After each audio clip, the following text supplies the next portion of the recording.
Mark. Appreciate it. Thank you very much. Thank you, guys. Appreciate it. Got a new carpenter in town. Y'all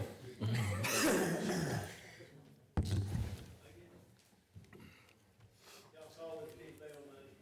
We got sheriff on standby. That'd be good. There you go. Thank you.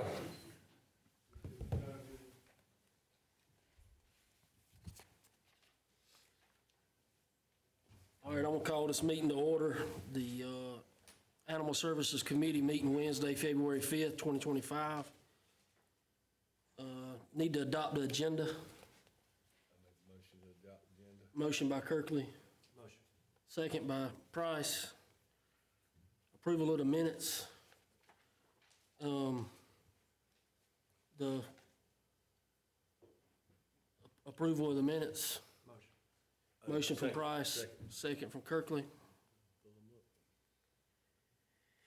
All right, so unfinished business is ordinances, policies, and procedures, a review. I think we got Brad Allen here also for animal control. Mr. Curtis, thank you for being here. Yes, sir. Part of the reason for this meeting is to assess and do an overview for the way that we have policies and procedures for the shelter and the way we do animal control, and to try to see if we can help better the situation over there. And I know I've done some visits, and I think Mr. Price and Mr. Kirkley have done some visits over there. And so just want to get some opinions on things that we can do better. I will say that I did personally meet with the administrator from the shelter, and we had some discussions about things we could try to do different. She gave a report for the animals that we currently have in the shelter, and the cat numbers were very, very high, in my opinion. And so we discussed a few things about what we could possibly do there as well.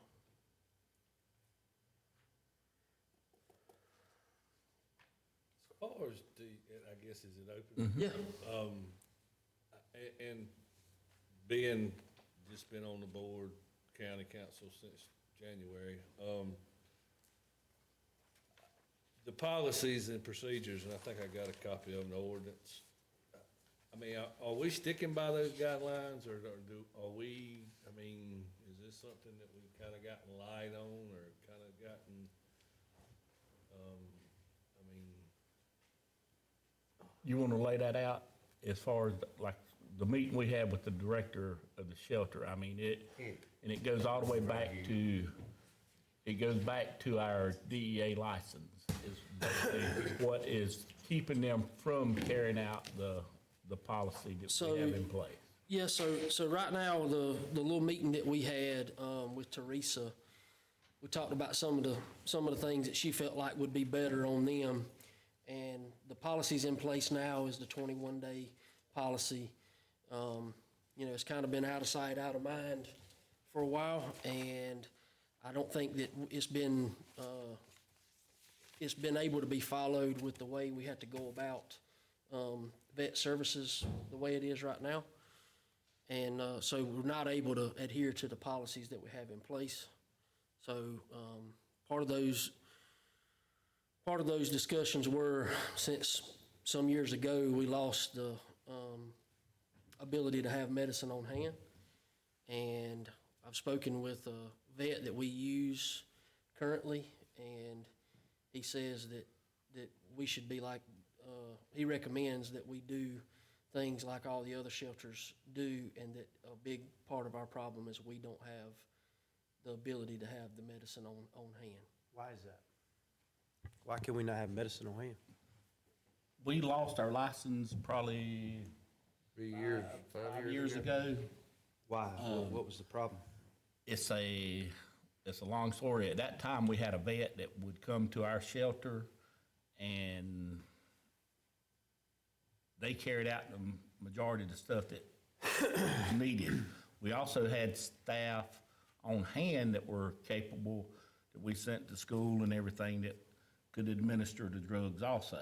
Now, when you're talking drugs, we talking, what is it, class, whatever, Class 2 drugs that they are real strict on. Yeah. You got to go through the DEA, Mr. Price.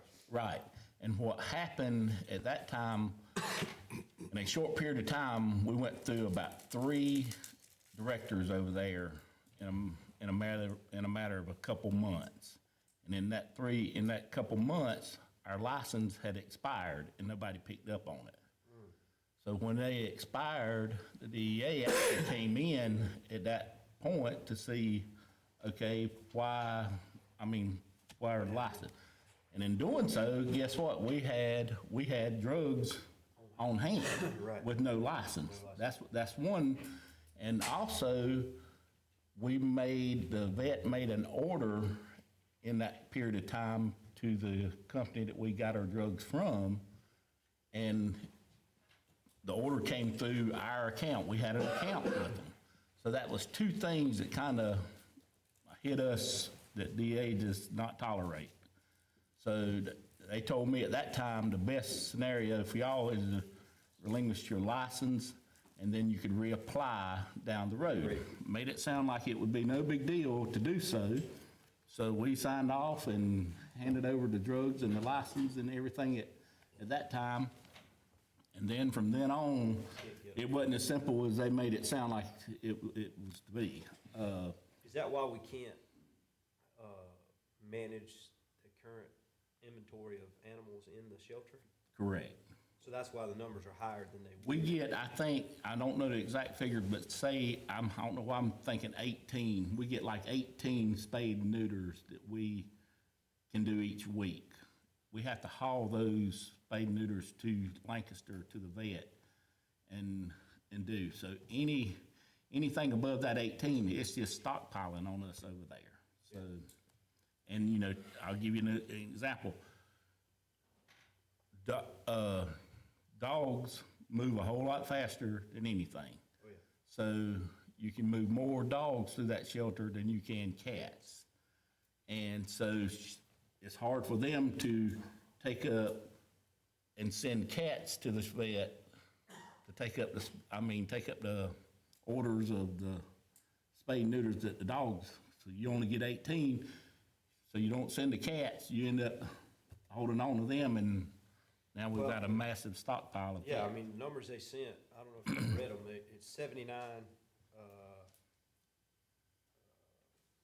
dog, it appears, currently, this was as of January 23rd, with 110 cats. So we're obviously housing more cats than we are dogs, for that very reason. I talked with a vet that says cats can make it on their own anyway. That's the response I got from talking with a local vet, I think. But you're saying you can't spay or neuter them and then turn them out? That's not a option. We could, if we had a vet that was willing to do so, but she can move more dogs, so all those spayed neuters, the cats basically get pushed back, because we're sending and moving dogs to get them, because you've got rescues that's willing to take them. Now, you have very few people willing to take the cat. I think part of the hurdle that we discussed with Teresa was because we have 110 cats, or we had 110 cats at that time, and they're all housed in individual crates. It's very labor intensive to every day, for sanitary reasons, to maintain and keep those cages clean and this and that and the other, and they don't move out as fast as they come in. And so other places, I think even just in Lancaster, the way they handle cats is if a cat comes in, they get it fixed and they turn it loose. I think they call it I did hear that from the trap, trap, fix, and release program. The cats, everybody, it's a general consensus that cats do perfectly fine in the wild. in the wild fending for themselves. And so I asked Teresa, I said, if we looked at it from the perspective of we don't have the ability to continuously fix and spay and neuter cats, if they need to be in the wild, is it reasonable to say we just can't accept any more cats? And the cats that we do have, could you adopt them out if they were fixed? And she says, I could move them easily if they were fixed. And I said, so if we get a committee meeting together and we don't accept cats anymore. And if the committee, says, hey, we could, what if we try to get council to look at, to be able to rehome the cats that we do have? What if we could waive the adoption fees and go ahead and get them all spayed and neutered and adopt all of them out and just not accept anymore? That would take a lot of workload off the staff that she has, and that they could focus more attention on the dogs to where they could have more time to rehabilitate them, get them adoptable, get them adopted out, and the system would work so much better. And she said that she thought that was a great option, that there's a lot of facilities that don't take in cats. The vet that I talked to said that housing those cats like that is a breeding ground for respiratory issues, and you never can keep them healthy, and it's a constant problem. So, that's kind of what I'm coming here asking. Well, you just know, for the, how do we just for handle the simple fact of, it's not the well-being for the cat to be in a cage for forever and ever and ever. I mean, in a 2x2? Or 1x2, whatever it is. Yeah. Because, when I walked in, the whole left room is just stacked. They're stacked on top of each other. That it just, and I know that's where they were asked to put them, and I know they're doing everything they can to keep them as clean as they can and everything else. But I would not be opposed to waiving that and getting out of the cat business. Mr. Curtis. Chairman Ford, if I may, and I appreciate what y'all are trying to do, I really do. And the shelter needs some help. But we kind of went overboard with the number of days that they can stay there, up to 21 days. But now when it's cat and puppy season, kitty season, we just get overwhelmed. And that's coming again. But the problem is, it boils down to, we do not have the euthanasia drugs. Tim made them mad, if you want to get right down to the brass tacks, okay? Kind of went over their head and talked with Senator Tim Scott. They got angry about it, so they just shut him out. If we could get the license in the interim administrator's name, we could do it in-house. And you can cut down, in an emergency, keep them 5 days, we could do whatever we want to with them. And I'm not saying just go in there and have a mass kill-off, but keep the ones that are adoptable and put a number on that. Whether it be 12, I'm just throwing numbers out there, 20, but we don't need 120. And the ones you know that's not gonna be adoptable, feral cats, this, that, and other, do what you gotta do. But if you try to ship those, I think we euthanized 10 dogs last week. If you ship those cats up there to Lancaster for the vet work to be euthanized, you're taking up space in there. But if we could get our drugs back, or either just have him come down here, and I don't care if he has to do it at night. Euthanize what we need to euthanize, just call it an emergency. I'm sorry. I'm probably gonna get some blowback from it, but that's okay. But it'll be a lot more cost effective to euthanize than it would be to spade and neuter and turn them loose. But if you spade, neuter them, turn them loose, and they come to my house, I'm gonna call somebody to come get them. Because they're crawling all over my cars and everything else. But we got a problem with the population, and to me, that's the simplest solution. It may not suit everybody, but we're in crisis mode. And the sooner we get the license, I think the better off we'll be. When Sheriff Parker had it, they got a respiratory infection. This is an old place. Contracted with a vet, and he come down there and euthanized 50 cats at one time. 50, because they were all sick. And if you get an upper respiratory over there, run through that place, it's not gonna be good. So we've got to do something with the population, but would y'all agree that that's the thing to do? I don't know that, that it's advantageous for us to go in there and do a mass euthanasia on cats, that we could go a little bit different route with the cats to cut down on the numbers.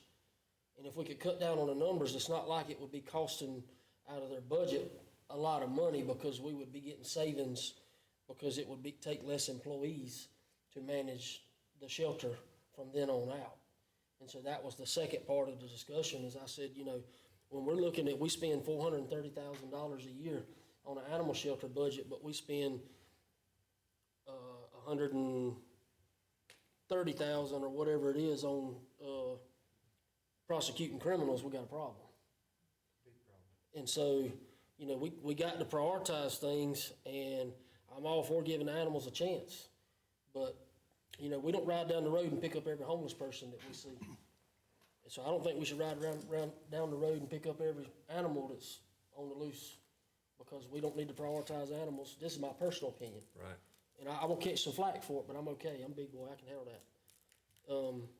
You know, we got to be realist about how we're handling the money and what we're trying to do to be effective. And I want the best outcome possible for these animals. But at the end of the day, you know, I just don't know if we even need to be in the animal collection business as a whole and just be a dumping ground for anybody that don't want their animal or whatever. You know, the citizens gonna have to be accountable for something. So as far as looking at the finances and make the situation better, I'm sure Mr. Allen could probably speak on it a little bit, but, you know, I think animal control would have a problem if somebody kept an animal for extended periods of time in a confined space. I mean, I think that a lot of people would say that that's against the law to have an animal in a confined space and never get out. So my question is this: how are we any better than the people that get prosecuted in magistrate's court for doing what we're doing when we're saving them? Because these cats are living over there in crates. Say we saving them. And, you know, it's the. Well, it's getting to be an old folks home. Correct. If you wanna get down to it, but, and I'm sorry, but in my mind, it's 10 times cheaper to euthanize than it is to fix them. So you're saying go in there, wipe them out, and then just don't take any more cats? Well, you can limit the number of cats, because now, I don't wanna put a burden on Brad Allen to where he gets a call and he says, well, I'm sorry, I can't come pick that cat up. I don't know what that's gonna do for y'all. Do you think that it's a storm we couldn't weather? If you had the support of council to say, we're not in the cat taking business? It would have to be made known that that was not a decision made by the Chesapeake County Sheriff's Office. That's just, it would be respectful Yeah. of us. Yeah. Because we don't have any say-so in that. That's right. We pretty much do according to how y'all see fit with the ordinances, and the laws are still the same. I can still write the same violations and tickets. But how I bring animals to the shelter is completely dependent upon y'all. And I have no problem with that, but it's gonna have to be made known that that is not a It's not a, Chesapeake County Sheriff's it's not a- Office decision. That is a decision that came from the council. Now, on that, if you're talking about making decisions, other places do limit cats and things of that nature. But other places also, make ordinances that you have to have animals spayed and neutered. They also make ordinances that cut down on these numbers of animals that are unaccounted for. So if you want to look at making decisions that are proactive, maybe that, you know, you may want to look at some of those. yeah, and I've had some discussions with some folks about, you know, there's a big push of people saying, you know, we could use more legislation and rules to govern how people handle their animals and stuff. But, you know, I'm sure the sheriff can say this: we can't enforce the laws that we have now on the books effectively. So, if we create more county ordinances, it's just that much more of a burden, and all it's gonna do is generate fine money for the state, and we're gonna spend a lot of our resources collecting the state's money, because that's just what's gonna happen.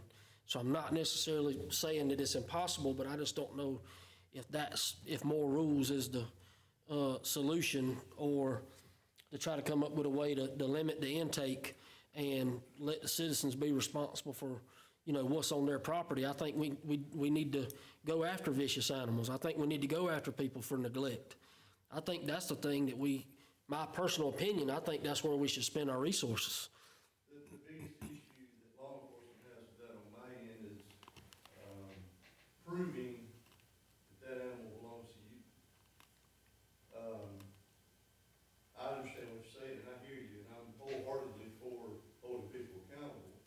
The problem is when they let a pack of 6 or 8 dogs that they've let breed and inbreed, and they've grown to the point where they don't have any control over them, and they roam around, they kill your cow or your neighbor's horse, but then nobody takes responsibility because those aren't my dogs.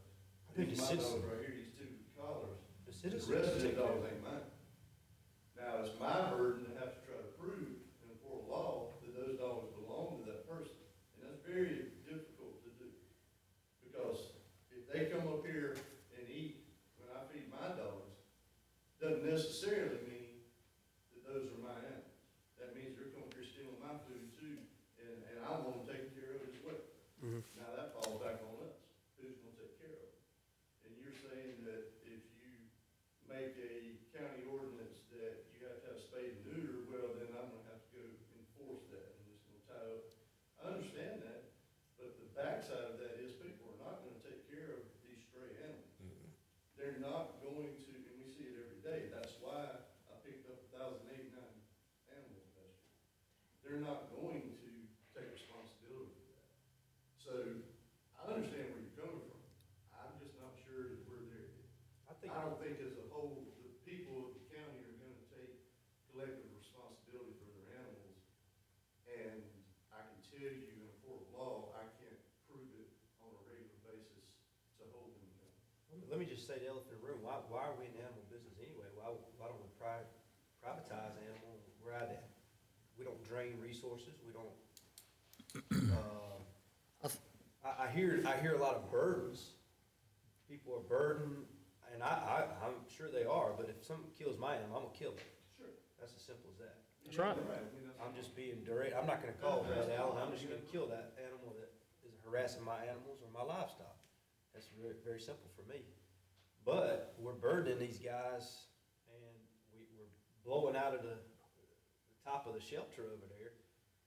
Well, the citizens, Could you privatize animal, shelters so that now the county's not in the business of, collecting and euthanizing or whatever? Let a private organization do that. I think we would like to, we have said in the past that we would like to do that. And we had, South Carolina Humane Society come in, and we found some folks who might want to come in, but we couldn't agree on the building part of it.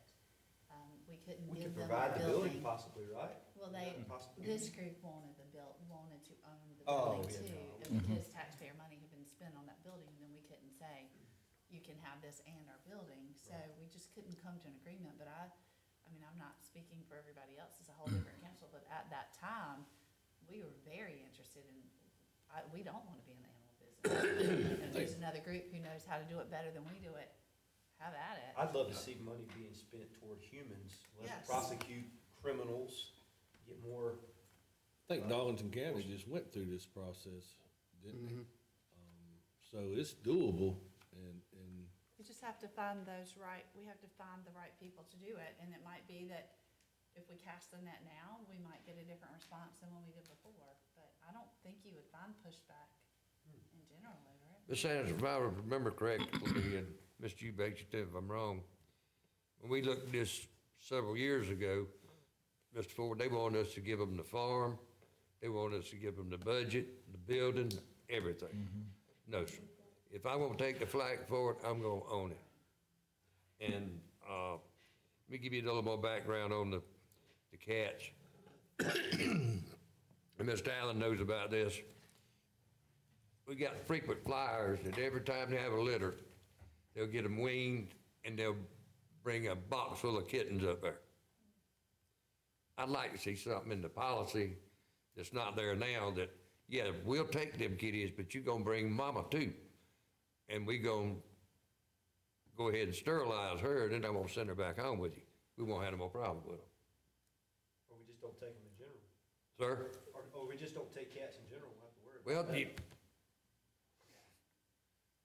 Brad, if you could elaborate a little bit, we legally couldn't do that when they told us, you know, not to take the kittens, we weren't gonna take the kittens, unless you brought the mama cat in or the mama dog at the time. And, but we didn't have a paper trail for Mr. Allen to enforce it. And so we had to wait next time around. And matter of fact, there were 2 more litters that come in before you finally went and seized the dog, didn't you? Best I recall. But if we could get some type of enforcement like that, we sort of had an unwritten rule where they was, if you brought a dog up there and it was a $10 surrender fee, okay, that person even looked backwards at the $10, we'd take the animal anyway. Because the only thing they were gonna do is just go right down to the next dirt road, turn it loose, and then you gotta chase it. I just don't know that, I don't know what the answer is, but I just don't know that it's the government's responsibility to, chase all these animals down just because they're strays. I mean, that's just my personal opinion. I mean, if you get a call on them, you do, but if y'all don't get an active call, you don't. but there's people that travel around this county that they look for stray animals to go out, they seek out to go catch a stray animal because they know they can take it to the shelter and drop it off, and we have to use taxpayer money to manage those issues. And what I'm saying is, maybe we need to take a different approach at what animals we accept and let the public know that the government don't have a solution to every problem that you find. And let them start finding solutions on their own. Now, if you got an elderly woman that's got a dog in her yard that's vicious or whatever, then I think that's more of our duty than just saying, we got an open door policy, you drop off whatever you wanna drop off, and we'll spend however many tax dollars we have to maintain it. I just don't know that works. I'll agree with you, it's not financially smart to do that. Yeah, so I would, just my opinion, if we could get council on board to say, you know what, this open door policy isn't working, and we're gonna have to make some changes. If we could show animal control that, you know, we could stand behind something saying, you know, we can't just go around and pick up dogs, and you can't be going around picking up dogs, the average Joe, and take them down there and think we got a place to hold them, because we're not in that business. You know, like I say, we're not taking homeless people, so why are we taking homeless animals? So, I mean, I think that we need to look more of an approach like that and give law enforcement the support to be able to tell the citizens, say, hey, you know, we're not here to just pick up whatever you got and say it's okay. And, you know, I know we're gonna take a beating for it, but if we take them in and we get the medicine back, we're gonna take a beating for that. Well, I think that's more humane than stacking them up over there and just leaving them. I think it's more humane to leave them where they are. Stacked up over at the, no, I'm talking about the problem we got right now, Mr. Ford. Yeah, I think it's more humane to euthanize them than it is to leave them stacked up. So what are we gonna do in the short term? What are we gonna do in the short term to limit this burden on the staff over there and still be able to take a number of cats? But who do you tell you're gonna take a cat, and who you gonna tell you're not gonna take a cat? I didn't quite understand your question. If you're gonna limit the number of cats, who do you accept them from and who do you not accept them from? And how do you differentiate that? I'm okay with not taking cats at all. I heard Eddie say that. I'd be fine with saying, we're not taking any more cats. You know, we got a plethora of them over there now. We get them fixed, turn them out, whatever we gotta do. Now, of course, it would be our obligation to take one if it was rabid, you know, hit somebody or something like that. I mean, we would, If it was a neglect case that y'all had something going, what you think, Brad? I think there's a lot of variables. I think we're not completely looking at all of them. I'm just gonna give you a rundown of my numbers, in case y'all haven't heard them for the year. Year 2024, we had 1,089 total calls just coming through dispatch. Now, that's the ones that are just dispatched out to us. We get, on a low end, we will get 10 calls a week. Personal, that's on the low end.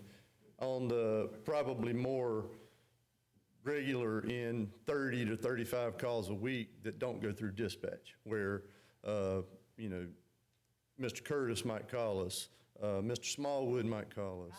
I have. Ms. Anderson has called us, you know, so those don't go through dispatch, but just dispatch calls that I can tally for sure, 1,089 total calls. The towns, now, Mr. Price, you have a business in town. Ethan, you have a lot of substantial holdings there in town. I want y'all to understand this burden that y'all are taking on if y'all start calling back. The town of Pageland by far has more calls than any other town. The west end of the county by far has more calls than any other area in the county. That could be contributed to the fact that Chihuahua has their own animal control officer, and they take their own animals. Correct, but Bring them to the shelter here, I was gonna they say, do their own pickup. that's correct. And if Pageland were to do the same thing, it would, you know, completely help us out. But as it stands, there was 90 calls out of the town of Pageland, just in the town last year. Out of 100, so less than 10% was out of Pageland That's just in the town. in town. Okay. So, I wish I had the total number of dogs that were taken out of the town or animals that were taken from the town. Our total animals seized for last year was 1,053. And out of that 1,053, a large number of those were out of the west end of the county, a very substantial number. And there was quite a few, I report to, they probably have the numbers if they go back and pull them, but they definitely have more animals taken in the town of Pageland as far as any of the towns than any other town. And then the west end of the county by far has more animals than any other area. 793 dogs, 227 cats. So you said they got how many cats at the shelter right now, Ethan? 110. 119, I'm sorry. 119 cats, So how many cats did you say y'all took in? 227. Should have kept 50% of them. The breakdown, I've got it, Yeah. I can give it to you. That's fine. We took in 793 dogs, 227 cats, 12 chickens, 8 pigs, 4 goats, 2 ducks, 2 chinchillas, 2 tegus, which are banned in the state of South Carolina that DNR took over, a bearded dragon, a rabbit, and a horse. Sound like to me, And Sheriff? that's about, Getting to. and that's probably 50% of what we could have seized, because seizure is our last option. We do everything we can to hold people accountable, get people to take responsibility, to work with them to get things under control so that we don't have to seize them. Any animal that bites a kid or bites another animal or what have you, we have to seize. Then they have a 72-hour hearing, and the court says whether they get that animal back or not. It's not up to us. And then we have to turn around and go back and get it next week when it does it again. So there's a lot of variables in this, and I understand what you're saying, and I think the big picture is, you know, that you feel like you need to cut budget in this area. Having said that, the people in this county, believe you me, want this service. They just don't want to pay for it. But you're about to take away something that they've already been paying for. You're not asking for more money. What you're saying is, you're gonna pay the same, and we're gonna take services away. So, like I said, I'll play by any set of rules you set up. It's not for me to dictate that. But as a citizen of this county, and as a animal control guy who deals with it every day, I'm telling you, you better think about it. It's not something to be just thought of lightly. You're gonna catch a lot of flack. But how much of that is gonna be flack from the cats? Not talking about the dogs, I'm just saying the cats. Well, I was told that one big reason that we don't move cats over there is because we have one person that gives a lot of time to the shelter, and she is a cat person. And that if we euthanize any cats, that she will blast us to every media outlet there is, and she will never come back, and she'll blackball us from everywhere. Why didn't she So- take them then? Why didn't she take the cats? She does. Oh, she does? She takes takes them? care of them there every day. Well, What's your solution though, Brad? I hear the concerns. I'm not saying I have a solution. I I'm hear just it. telling you to be very careful and be mindful of the decision you make. Right. It has repercussions and I consequences. think every decision you make has repercussions. I think if you don't do something, there's repercussions for that too. I just think, I hear your concerns that, and it sounds like you don't want that cut at all. And I can value that. I want to know how we can run it better. What I would more like, efficient. what I would like to see is the rules and the standards that we have there already be implemented to a point to where they're followed. So you're saying they're not followed right now? Well, I think Mr. Ford said they weren't followed. They're just, they don't euthanize, they don't, is that what, because I'm new to this whole thing. well, this, That's self-imposed, a lot of it, because we Yeah. don't have the drugs. that's right. Well, Well, and there's a lot of, excuse me, sir, but there's a lot of excuses that go around that non-euthanization as well. The excuse this week was that my guys weren't going to pull the animals to put them on the truck for them so that they could get euthanized. Even though I never got a call asking for help. I understand. That, I won't. So there's always an That is- That excuse. is not a no-kill shelter, okay? No. It is not. So, sometimes you just have to do what you have to do, what's in the best interest of the animal and the taxpayers. Who enforces that? Because if that's not happening now, why is that not happening now? well, It is, but it's slowly. well, I think now with the opportunity that, you know, we can get new staff on the DEA list to be able to get the drugs, to be able to do euthanasias in-house is gonna be a step in the right direction. And I still believe that it is not advantageous for us to consider cats as what we do. I think dogs are the biggest part of the problem. Looking at your numbers right here, I think roughly 22% could be eliminated if we didn't take in the cats. And I think that the 2 employees that are, would be designated for doing that, would help us on the budget some. But even if we can't adjust the budget, we got to make decisions based off the well-being of the animals also. And the cats are the ones that are in the most problematic situation right now. And I feel like that we aren't doing them any justice by housing them in them crates. It would be my opinion that I think that at least a temporary moratorium on no more cats, and us go in a direction that we can move the cats that we currently have in the facility, whether it be we give out vouchers for spay and neuter of the cats that we have. We'll save the money in the long run on the budget. Move forward with an option to rehome all the cats that we have. And we can focus more attention on the dogs, rehabilitating the dogs and moving them out, spending more time with them, move them out, the ones that we can, and then we'll be able to euthanize the ones, once we get the medicine, that need to be euthanized. I mean, but at the end of the day, I'm gonna say this, I know it's recorded, and I don't care who sees it. I don't care about what a single person tries to come at Ethan Ford about his opinion on this, because if I was concerned, then we wouldn't be having this discussion here. And I know some people are gonna get upset because they don't believe in it, and I respect that. But at the end of the day, we're at a crossroads and we got to make decisions. And this is gonna be one of the decisions that I wanna rehome every animal that we can. But we not gonna be a retirement community for animals. We can't afford it, and we got other places that we need to spend our money and resources other than that animal shelter. And so people just gonna have to accept that. I believe we don't need to be in the cat business. I think that we could sacrifice the the ones that we have as, you know, funding, rehoming them, fixing them, if we put a time frame on it that, you know, we get them fixed and give them a time frame for somebody to adopt them for free. If they don't get adopted at the end of that time frame, then we do like all these other agencies and we turn them loose. And I think that that's giving them the best opportunity that they can. It's in guidelines that other people are already doing, so it's not out of the ordinary. And then it takes some of y'all's burden off when somebody calls in about a cat. You can say, council says we can't take cats to the shelter no more, call Ethan. Brad, do y'all ever get any aggressive cats?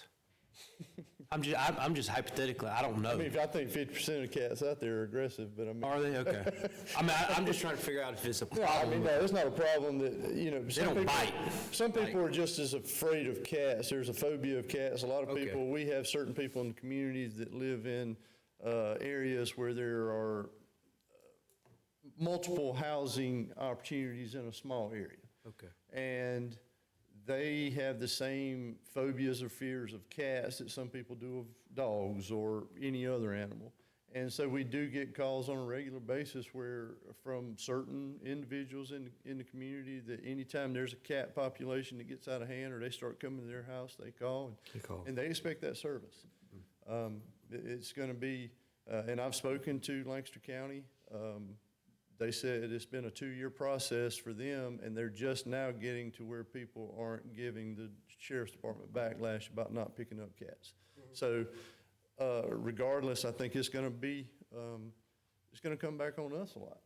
Well, there are gonna be exceptions to every rule out there. Correct. Breed cats. 'Cause there's one right now where it's an abandoned property, and, the cats have overtaken the property. So, you know, that's kind of a public safety, public health issue, I think. So we're probably gonna have to do something with that, you know what I'm talking about. But I think the answer you asked, what can we do, what's the fix, Mr. Price, and the chairman said, we gotta get the DHEC permit back. There's no question about that, and start taking care of business on property, so, you know, we'll do whatever we can do to help facilitate that. I mean, I tried, Mr. Eubanks will tell you, I tried, I went to Florence and talked to the DHEC people. So we got new people now, and the guy that was so ugly about it, I think it's called now. So, I'm trying, I've got some calls in already, been doing this for about a month, and I got calls in to them, trying to figure out who I need to talk to. So we'll keep trying to do that for you. But the only thing I'll ask is we're gonna get crucified. Bombarded. We're gonna get bombarded. We're gonna get the call, and we're gonna, and if we have to say, we don't get cats up anymore, they gonna wanna talk to somebody. And that's what Give him Ethan's phone number. You can give them, my number's public anyway. I mean, it's out there everywhere. At the end of the day, it's just, we got to do what we got to do. I'll tell you, we get more calls, by far, more calls at sheriff's office about animals than any other one thing that goes on in the county. People have their own animals, they won't take care of them, and then when they know that they get charged, they call us and say, oh, it's an abandoned animal. You've been feeding that dog, you've been feeding it, you know. But to try to prove that in court of law is a very difficult thing. It's hard to prove, so. Hard to prove. So there's gonna be times we're gonna have to go pick cats up in certain situations, but, I certainly don't have a problem. Whatever y'all decision y'all make, we gonna live with it, we gonna abide by it. But we will get crucified. So I'm gonna ask you this. If the committee goes to council with a proposition of, not accepting cats, all of it's documented because it's all recorded, everybody's gonna have their chance to say what they need to say. If we do that and we show our support that that's the decision that we made, is that gonna be enough backbone for y'all to be able to say, hey, we didn't make that decision? If you wanna go see who said it, go on YouTube and see the meeting, and you can see for yourself. Yeah, I mean, that's the beautiful thing about it.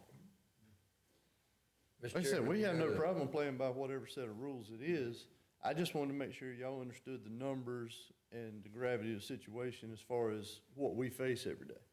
Because if, at your house, you may not have many stray dogs or cats, but there's some places in the county that are, Recorded, I'm not referring to. And there's some places in the county that are not that, you know, way. The difference is, I understand that the government don't have a solution to problems on my property. I And that's the understand. same way that other people need to take a look at it and say, you handle stuff at your house, I'll handle stuff at mine. And Well, we also I will have, tell you this, we've had dogs this past year, we've had dogs kill a horse. just in the past month, with just cold We weather. had a pack of dogs kill a horse, we've had them kill Cow. goats, they feast on goats. There's five dogs on number 9 up past In and Out that have killed 5 grown cows in the last 3 weeks, and we've been trapping them. And we ain't called y'all. And I Because- appreciate that, and we encourage anybody that has the ability. The problem I have is there's a lot of elderly community in the county that does not have that ability. Correct. You know, I completely understand where you're coming from, and you're an able-bodied man, and you're capable of taking care of trapping and doing those things. There's a lot of people in this community that don't. Correct. And those are the ones that rely on us heavily. Those are the ones that we get calls from on a regular basis. And those are the ones that are gonna be upset. And they don't always understand the separation between county and sheriff's office. Correct. And so we're gonna catch a lot of flack for that. But like I said, we'll follow any set of rules. I think the sheriff's made that clear. That we are not here to combat y'all on the we'll work with you, but we just wanna make sure you understood the numbers and where we were at with it. Where we at now with the ones that have court cases? Have we filled out any of that paperwork? I've had discussions with Kennard Redmond very recently, and they are working on the general sessions ones as we speak to try to get a resolution for the ones that we've had for 3 years. Yeah, he made that promise to me 4 months ago. Yeah. And at the time, them dogs will be there 3 years in May. And they didn't kill a cow or a goat, they killed a man. That's right. But now, my Allegedly. understanding, Allegedly. They're all innocent till proven guilty. well, here's the thing, the reason we still got them, and I'll agree with you, Sheriff, but if he cannot prove the animal cruelty part of it, I don't think he's gonna have any problem with the other part of it, then we gotta give those animals back. That's right. It's just that simple. But you That man cannot wants get his it through the animals court back. system. And if we can't prove that he's guilty on the charges he faces, we've got to give them back. So we That's can't correct. just dispose of those animals. We have to take care of them like they're our own. So they that are law helpful. passed is no I good saw them to last these week. animals? They are healthy. That law that passed in June of last year is no good to this Not unless situation? you can get a judge to sign off on it, not unless you can get a judge to sign off on it, but just what Mr. Allen said, I You're mean. talking about the Cost of Care Act, What was it, the I-45 form, something? where they have to pay for care while they're in the Restitution. facility? Yes. That is definitely something that we're looking at, since that was passed, and we've already spoken with magistrate judges and things. The problem I think you're gonna have with that case is because it is 3 years old. It's gonna be hard to go back and hold him accountable to something that was not in effect 3 years ago. And I agree with that. Right. I think it's from the day that the paper's signed, starting and going forward, Right. if I'm not mistaken. And there again, it's just gonna be, we're gonna have to get a judge to sign off on the fact that he should be held accountable for that, even though his dogs have already been in there 2.5 years prior to that being signed in. Let me ask this, something for you to think about, 'cause I don't know the answer to this. If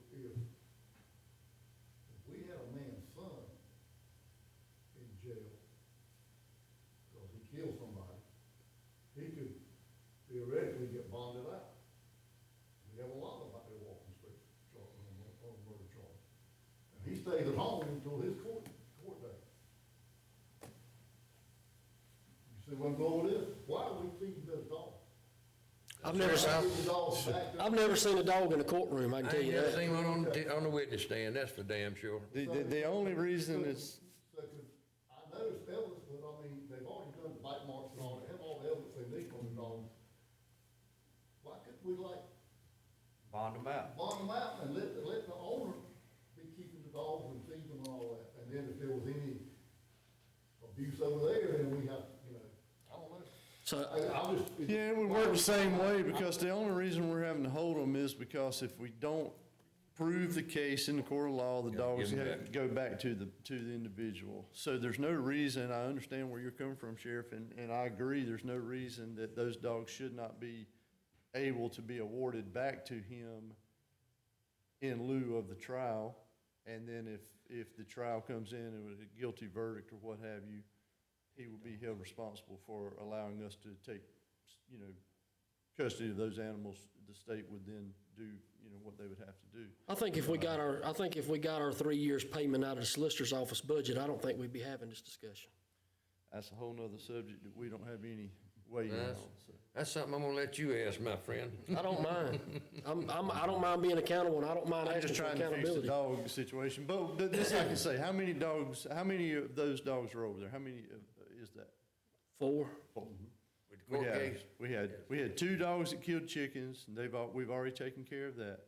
We got 1 dog that got drugged behind a vehicle, and the people won't plea, they wanna go to court, even though we have a SLED agent and all this stuff. They drugged the dog behind the vehicle. We're having to hold it until court. There's 9 on court hold. And I'm trying to get that animal released as well. Just need to get the okay. So that's a very minimal few as to the number that we have over there. So I'll just leave that at that. and what's ironic about it, we sitting there talking about dogs and the majority of the cats over there, and if you walk out that door, you'll see there's a pot out there where somebody didn't feed cats. Probably a county employee. Probably. Well, all right, so let's, for sake of time, because we're running over. Is there any more discussion on the cat situation? What does the committee recommend? What do y'all want to see? How do y'all want to go about this? We got to make some changes. We got to do something, and we got to start somewhere. I personally, I mean, I like the idea of getting it cleaned out and maybe coming back, getting some information from Officer Allen of how many cases or how many calls are we getting from cats after we say we're not taking cats?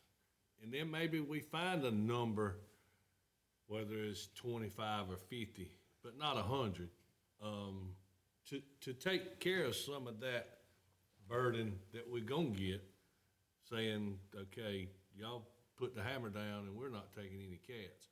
But if the council's okay with no cats, then I'm okay with no cats. I'll go with majority on that, but I would love for it to be across the board. Correct. What if we gave y'all discretion, as far as the cats goes with the, if you have to bring some cats in for a specific, instance, but also know that we highly recommend that y'all deter having to bring cats in unless it's a situation, you know, we don't think people should be dropping their cats off over there. We don't think every Joe in public needs to be calling with. But there's always gonna be an emergency situation. Correct. We'll probably have to intervene, but I think that's what we're talking about, Sheriff. Y'all have a real emergency. Yeah, y'all have some discretion. Would that help at all alleviate some of your pressure? We all gonna get slaughtered either way. I mean, I think it's inevitable. All right. Inevitable, we're gonna get some But slack. I'm a big boy. I'm a big boy. But we gotta do something. I get it, I agree with that as well. I think, you know, for y'all, I don't wanna hang you out to dry. Right. Yeah. I'm not trying to do that. Right. What's the recommendation? I'd be fine going with what Eddie said too. I mean, I take, the recommendation is to stop taking cats for a length of time. I don't know what we need to do. Probably need to get some information from Mr. Allen to see how many calls we're getting, to get a number to where we can control the cats at the shelter. You got Not- 227 calls last year in cats, so he's taking about 20 a month. Calls are roughly 20 cats a All month, right. the average. So if we went, I can tell you, we're getting way more calls than that.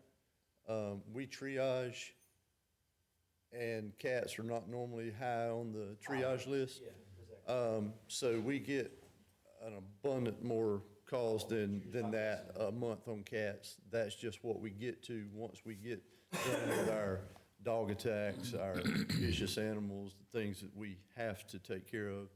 When we can get back to cats, we've caught 222. What you think, Tim? So if I'm hearing right, we're gonna ask council at the next meeting, March the 5th. This won't take place until then. Y'all gonna make a recommendation to put a moratorium on cats with the exception of emergency cases only. And I'm saying that I've. Some discretion. That the moratorium passed. Well, I would, in my case, and Sheriff, I don't want to step on your toes, but in my case, if there's going to be discretion, what I would like to see is a list of emergency situations that the council feels comfortable with me picking up a cat for.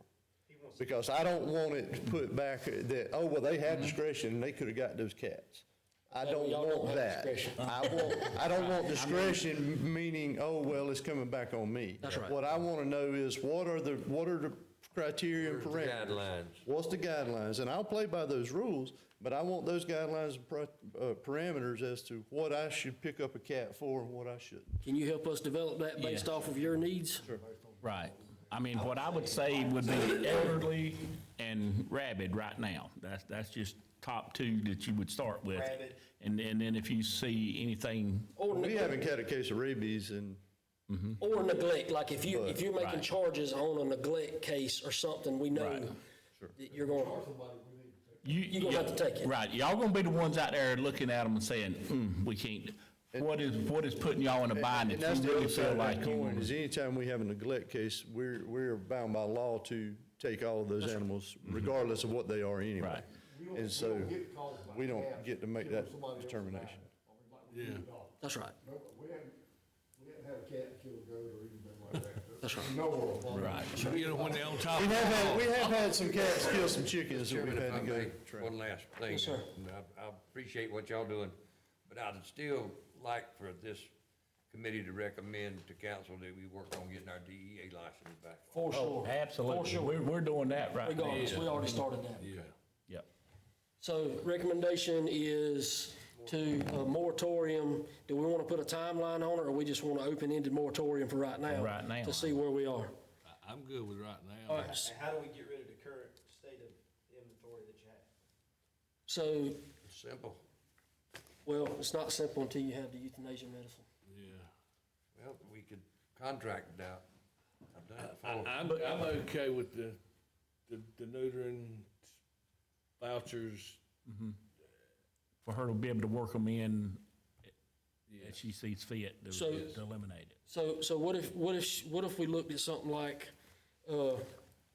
if we put the moratorium on the cats, not taking any more in, and however many she can get spayed or neutered at that time, from the time that cat's spayed or neutered, they have 30 days to get adopted. If not, they get released. And the adoption, we'll waive adoption fees, where this is just, we give them every opportunity that they can get a free cat that's fixed and adopt it. And then if somebody comes up and says, why'd y'all turn it loose? Then I'm gonna say, well, you didn't come in 30 days to get your free cat. How many cats you got over there now? 110. 119, I'm sorry. 119. So how long is it gonna take to get 119 a cat spayed or neutered? 6 months. 6 months, and then they got another 30 days on top of that. We're looking at a year, close to a year process. of Hopefully, we getting can rid do of all something these faster, but Cats. Just food for thought, Mr. Ford. I know you're trying to do the right thing, but where are you gonna release them at?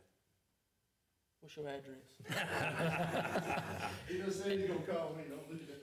And hopefully it'll open the door with us putting it out there that, people be willing to take them also. I don't think she'll have a When they start problem hearing. giving them away. Because we can't start it until, I just wonder if and it may be a problem for them, they probably come up with some reason, but either the state or the national refuge.